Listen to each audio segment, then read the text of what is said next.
Hi, my name is Brent Bird, and I am with the Business Advocacy Committee with the Campbell County Chamber of Commerce. And today I've got Troy McKeown with me, who's going to be answering some questions as he's running for the office of State Senator District 24. Thank you for taking the time to meet with me today. And first off, I want to ask you, what do you feel are the key responsibilities of this position? Probably the first one is the legislation aspect of it. You're going to go down there and look at the laws and develop new laws. I think it's critical that you ensure they're constitutional. I'm not sure they all are right now. Another thing I would look at is avoid government overreach. We tend to go too far.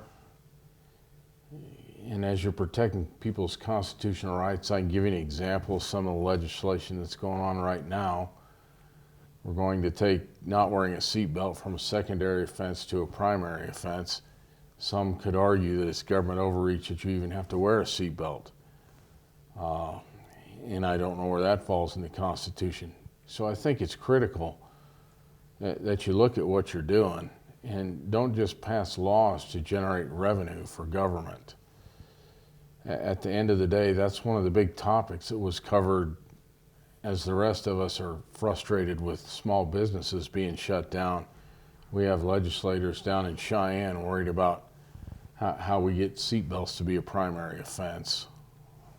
So, second thing I think we need to talk about is the budget.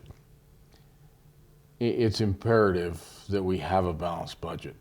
And you cannot say the budget is balanced if you're dipping into the rainy day fund. Once again, you're going into your savings account and you're spending more money than you're taking in. Eventually that's going to catch up with us. Right now, Wyoming is not poor or by any stretch of the imagination in serious trouble. However, if we keep going the way we are and don't adjust some of the budgeting down there, we're going to be there in a hurry as we watch coal and oil and some of those revenues slow down or go away. The truth of the matter is eventually we're going to have to tighten our belts. And I think as you do your budget, you need to know the requirements for the upcoming year and you have to plan for them. You can't just lean back and say, hey, we'll go dip into the savings account and catch up for it. It's really got to be a well thought out process. You almost need to use a zero-based budget model as you develop it. And I think those are primarily the two big key things you do as a senator. All right. Troy, what can you, sorry, let me try that again. Troy, what can the state do to help hold steady or, if anything, possibly decrease the costs to ensure sustainability for businesses? I think, first of all, we have to look at our tax structure. For example, if you're going to move an overhaul truck or you need to put a license plate on that, it's very, very expensive. And there's a lot of sort of hidden taxes for businesses that come in here. We think it's going to be fairly inexpensive, but it's not quite what we advertise. It is somewhat expensive. For example, right now you're required to maintain Wyoming's workers' comp and unemployment insurance. And albeit a good plan, it's very expensive. In a lot of different states, you can shop for that on the open market. And I'm not so sure we shouldn't privatize that and go to the open market and let supply and demand regulate the costs and the coverage versus the government, who's not really in the game. This is a way to collect some more revenues.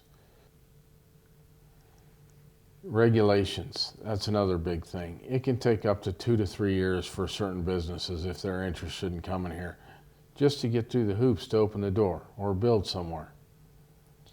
That's not really inducive to getting somebody to want to come. So I think we really need to look at the regulations we have and why we have them. I think we've over-regulated ourselves into a big behemoth of trouble sometimes when businesses do look to come in here. The other thing we need to do is look at our community colleges. We need to provide education at those community colleges that give a skill set that's needed, not so much what's wanted.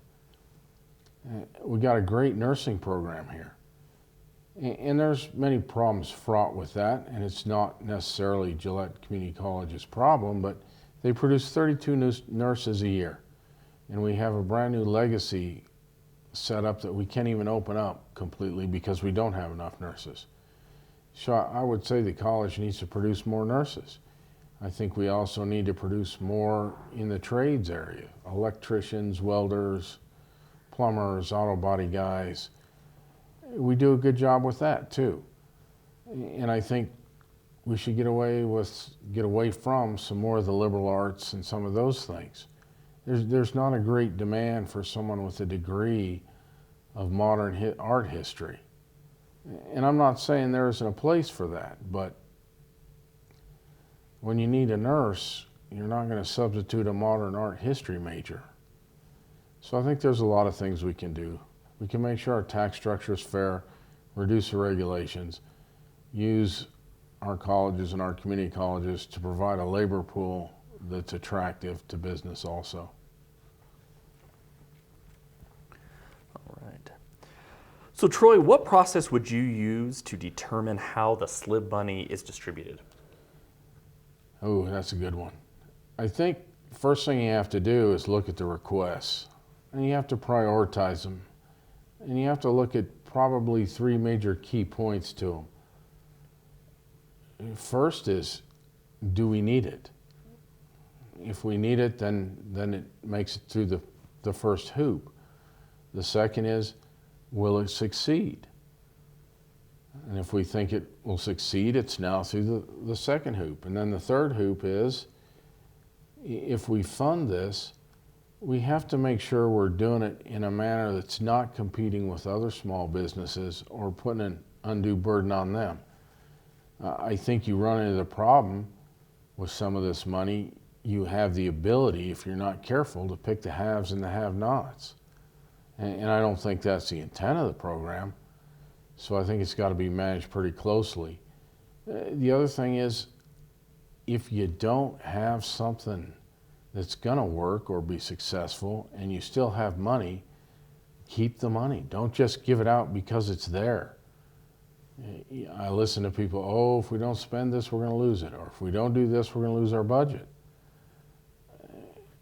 And I can empathize with that. But throwing good money after bad just because you have it puts a tax burden on the taxpayer. And as we know, the state right now is, depending who you talk to, anywhere from a $1.5 to a $1.8 billion shortfall. So I would tell you that as we spend SLIB money or look at that, I would make sure we really needed the program. It was going to be successful, and it's something that would truly help the state out. And I'm still doing some research. I don't think I'm a big fan of the private-public arrangement where we're partners. I'd like to see the government get out of being partners with private business. I don't think they belong there.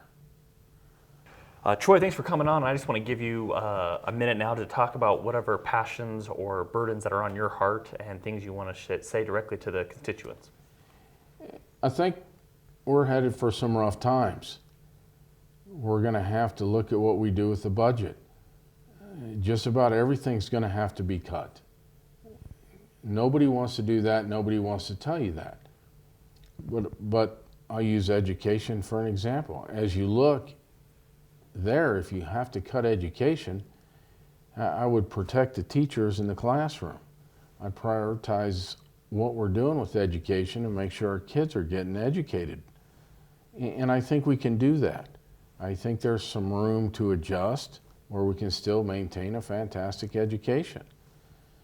I think our Second Amendment rights are under attack all over the country.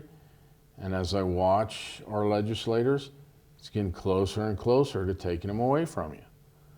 And I think, along with all the rest of your constitutional rights, that has to be guarded and protected.